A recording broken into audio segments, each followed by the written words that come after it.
भगवान बुद्ध के काल की बात है कि एक बार भगवान बुद्ध श्रावस्ती में ठहरे हुए और उस दौरान पूरे राज्य में बड़ा भयंकर अकाल पड़ा हुआ था। चारों ओर अनाज को लेकर के त्राही त्राही मची हुई थी। गरीबों के पास, आमदन के पास पेट भरने के लिए अन्न नहीं था। लोग भूख से मर रहे थे, बच्चे बिलख रहे थे। लेकिन राज्य के बड़े बड़े धन कुबेर, धन्ना सेठ, जिन्होंने अनाज को गोदामों में भरा हुआ था, वो उस वक्त भी व्यापार की सोच रहे थे कि अगर और तबाही होगी और अधिक अकाल पड़ेगा तो उनका अनाज और महंगे होगा। और धनी अमीर सेठों का शुरू से आज तक का यही इतिहास रहा है कि ये हमेशा ऐसी प्राकृतिक आपदाओं का या बड़ी घटनाओं दुर्घटनाओं का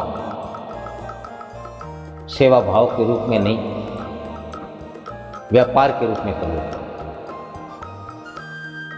भगवान बुद्ध ने नगर के दूर दराज के श्रेष्ठ वर्ग की एक मीटिंग बुलाई हुई थी और वो सबसे कह रहे थे कि तुम्हारे गोदामों में अनाज भरा पड़ा है, गरीब आदमी, आम आदमी भूख से मर रहा है, राज्य में अकाल पड़ा हुआ है और अभी अनाज उगने की, उपजने की कोई स्थिति नहीं है।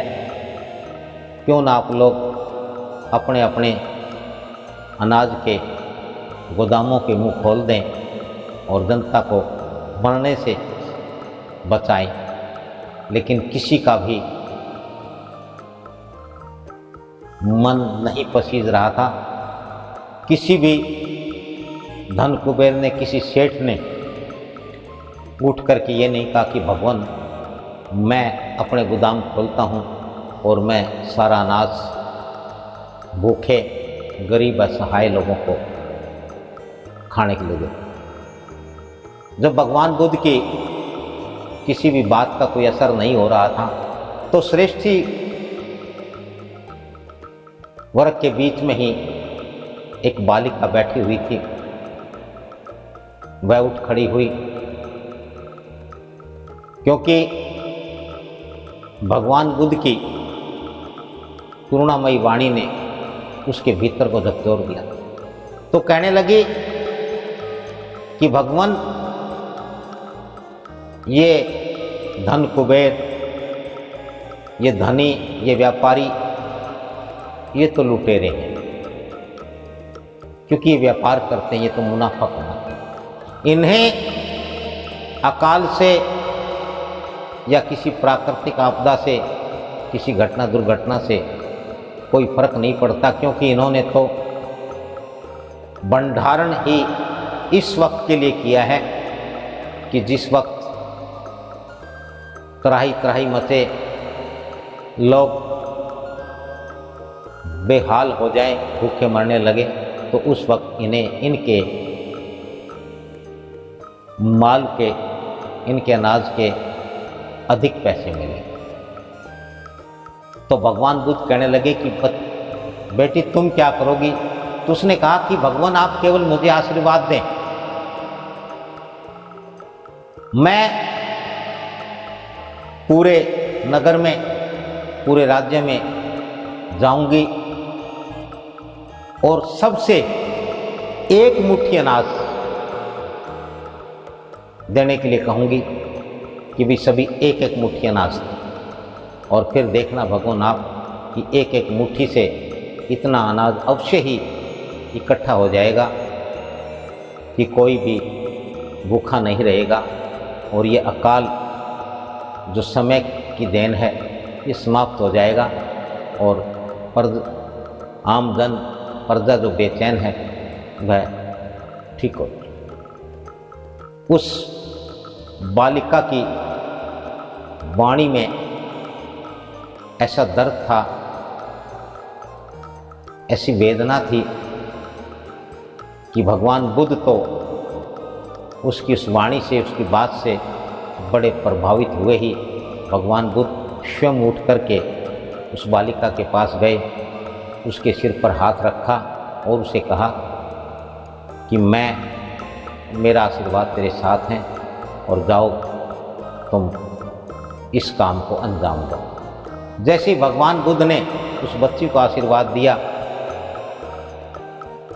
और वह बच्ची चली गई, तभी वहाँ बैठे उन धन कुबेरों ने भी कहा कि भगवान हमसे बड़ी भूल हो गई, बड़ी गलती हुई है, हम लोभ और लालच के कारण अंधे हो गए थे, हम भूल गए थे कि प्रजा के बिना, जनता के बिना हमारा क्या वजूद है। एक बच्ची ने और आपने हमारी आंखें खोल दी। अब इस राज्य में कोई भूखा नहीं मरेगा। उस बच्ची ने पूरे राज्य में एक मुट्ठी अनाज का अभियान चलाया और इतना अनाज इकट्ठा कर दिया और बड़े बड़े धन कुबेरों ने भी अपने अनाज के भंडार गोदामों के मुंह खोल दिए और वह अकाल का समय कुछ इस प्रकार बीत गया कि जैसे कुछ हुआ ही नहीं। इस का यही अर्थ है, इससे यही शिक्षा मिलती है, इस कहानी का, इस सत्य कथा का, इस सत्य घटना का यही फल है, यही शिक्षा है कि हमें भी बुरे वक्त में, जब कोई प्राकृतिक आपदा हो तो कभी व्यापार नहीं करना चाहिए। व्यापार समय के हिसाब से होता है।